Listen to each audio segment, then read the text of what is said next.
insert daw natin yung rock on top. There you go. Tapos, power up. Insert mo raw si Jerry. Go. Jelly, Then, bye-bye. press it. Turn down to the left.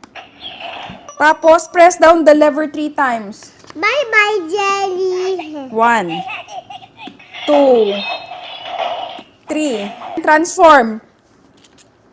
Dapat pala inalis muna natin yung plastic dito. Kabaw. Wow! Again, hindi mo nakita. Superman. Napaka-anticlimactic. Isa pa. 1, 2, 3, go. Wow. What's that? So, yun nilagay natin kanina na minion. Nag-transform siya. Ito na siya. Ang laki niya na. Yung kaninang nilagay natin na minion. So, yung malaking minion, natatanggal siya.